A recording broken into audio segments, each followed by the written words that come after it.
Okay, so I'm hijacking this post a little bit and this comment because the original post was talking about how a lot of white readers, especially in book talk, say things like they can't identify with our characters because they forget we're human beings, or that they can't identify with Black book talk because they forget we're human beings. Um, and there are these things called universal truths and universal themes that apply regardless of race or ethnicity or country of origin. They forget that, but that's okay. We're not talking about them right now. I'm recommending a series for you. Matter of fact, I'm going to recommend two series, but we're going to talk about this one first.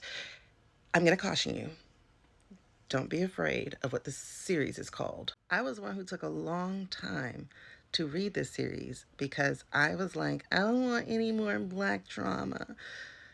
And I do know the author personally. And so I used to work with her. And one day she just explained why she named it this. And when I tell you the pride and strength I felt in the fact that my people survived all this. But that's not even what the book is about. There are historical contexts in here. Absolutely.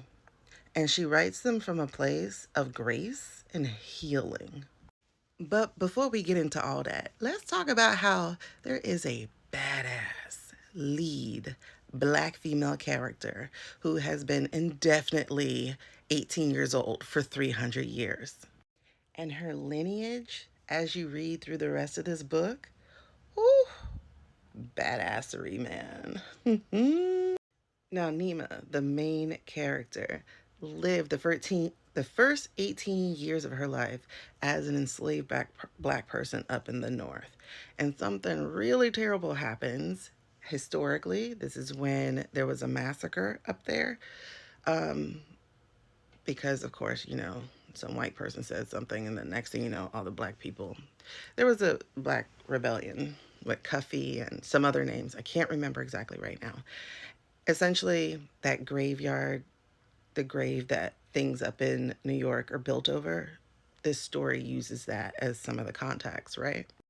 And on this strange day, Nima is killed. But something really amazing happens because she's like a chosen one type of thing that gives her kind of immortality. And it is, I keep saying amazing, but I always liken it to Black Panther meets Game of Thrones without all that crazy sex stuff. The world building, the rich characters, the shape-shifting demons, the embracing of the Rainbow Coalition, just the world is so rich and vibrant, y'all. Book 3 in the series is my favorite. Book 3 is such a love letter to Black men. But this one deals with police brutality. Again, not in a trauma way, but in a way that just really like look at your own people and go, oh, that's why they after us. The spirituality, the mandate, the anointing on our lives. Oh man, this is my favorite of the whole thing. And y'all see the reviews. Not a single review under 4 star. Not a single book is totally reviewed as under 4 star. Look at that. That's book 1. That's book 2. That's book 3. That's book 4. That's book 5. And that's book 6.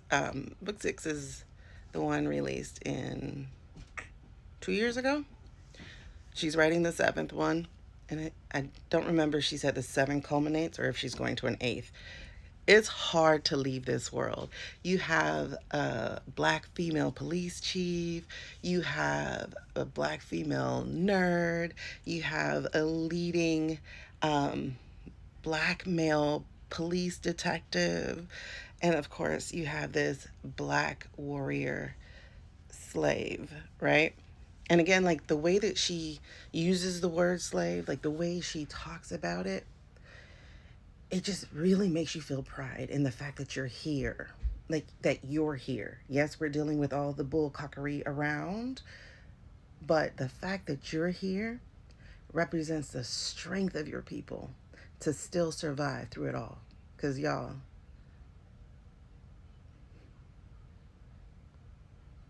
what they went through, what they went through for centuries.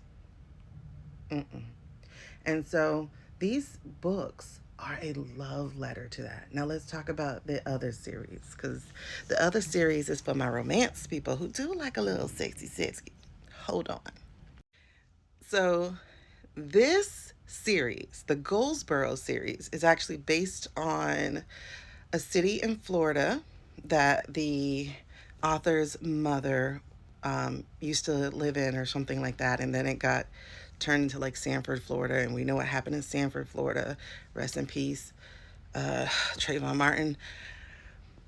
So she takes that and she imagines a world essentially without white people.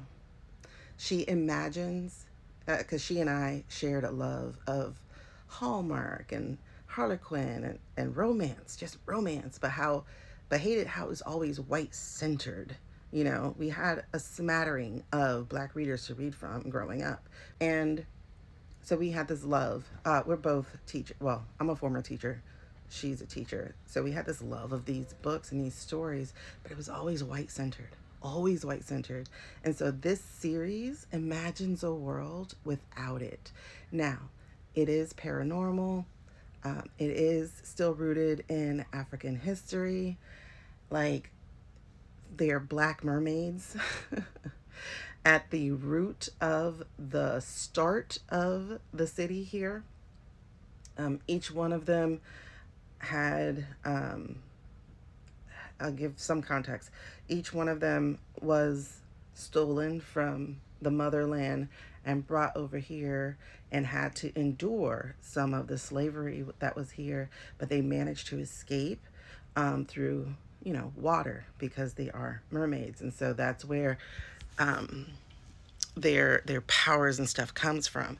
But these mermaids are the founders of Goldsboro in this book, this series of books. And so each of these stories, y'all, of course, it's again that love of Hallmark, and so it's small town, and each book interconnects, and so you get to see different characters living out their own love life.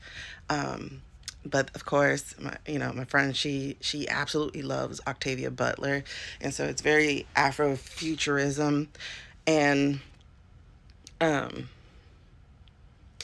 so there is the paranormal element, the darkness that's trying to infiltrate Goldsboro because the slave owners, and slave owner, whatever, the traffickers, um, like their spirit or something hunted. I can't say it exactly because I read these books already. Um, these are great reads. And like, I grew up on Jude Devereaux and Joanna Lindsay. So I love being able to see the family through the different books.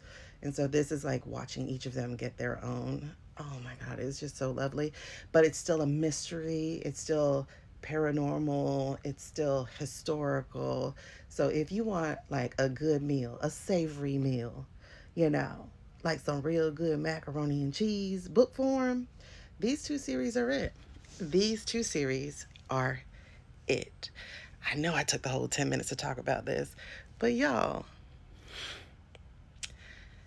first of all, support my friend so she can get out the classroom. She doesn't know how to market herself. So her books are found not through marketing. Her books are found because they're good. But I'm going to market for her right now and tell y'all, read these series. They're so good.